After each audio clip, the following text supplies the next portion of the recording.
আসসালামু আলাইকুম দেশবাসী। আপনারা জানেন দীর্ঘদিন ধরে ইরানে যুদ্ধ হচ্ছে আমেরিকার ইসরায়েল।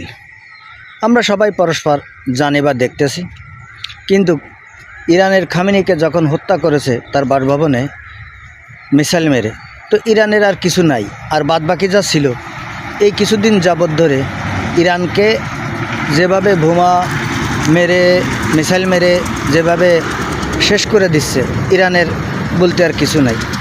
তো আমার কথা হলো যে মুসলিম জাতি হয়ে আমরা মুসলমানের ঘরে জন্ম নিয়েছি, সবাই তাদের জন্য দোয়া করব, আর যার যার জায়গা থেকে সেই যা যা পারি সেভাবে আমরা তাকে সহযোগিতা করব। আর একটা কথা হলো কি, যে বারে বারে কিন্তু এই আমেরিকা ইসরায়েল সারা দেশের মুসলমানদের উপরে হামলা চালায় বা হত্যা করে, কিডন্যাপ করে নিয়ে যায়। তো আমি ইরানকে বলবো, এরকম সাহস এই পৃথিবীতে কেউ দেখায়নি। সাদ্দামের আমল থেকে আমি দেখেছি এই পর্যন্ত কেউ এরকম সাহস দেখায়নি আমেরিকার উপর।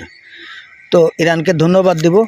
ইরান যেন আমেরিকার প্রেসিডেন্ট আর ইসরায়েলের প্রেসিডেন্টকে এমনভাবে সাহায্য করে যে আর পৃথিবীতে কোনো মুসলমানের উপরে যেন এইভাবে নির্মমভাবে হামলা না চালাতে পারে, হত্যা না করতে পারে বা কিডন্যাপ না করতে পারে। ইরানের কাছে আমার জোরদার দাবি থাকবে।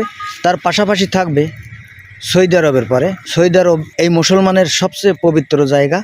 তো সেই জায়গার যে প্রেসিডেন্ট যুবরাজ, সে যে তালবাহানা করতেছে, তারে ওই মিসাইলের সাথে বেঁধে সৌদি আরবে ছেড়ে দেওয়ার দরকার আছে, যে ওর শাস্তি এটাই হওয়া উচিত আছে। তো আপনাদেরকে আমি ধন্যবাদ দিব যে ইরানের পক্ষে হাজারো লোক আছে, কোটি কোটি লোক আছে। তো ইরানের পক্ষে দোয়া করার জন্য। ইরান যেন অবশ্যই ভালো ব্যবস্থা নেয়। সৌদি আরব, ইসরায়েল, আমেরিকা এই তিন রাষ্ট্রের উপরে কড়া পদক্ষেপ নেবে, তাহলে বুঝতে পারবে, এই পৃথিবীর লোক দাঁড়িয়ে দেখবে যে ইরান কিভাবে এদেরকে সাহায্য করছে। তো সবাই ভালো থাকবেন, সুস্থ থাকবেন। আল্লাহ হাফেজ। আবারও দেখা হবে আপনাদের মাঝে এরকম কোনো ভিডিওয়ে। তো ভালো থাকবেন।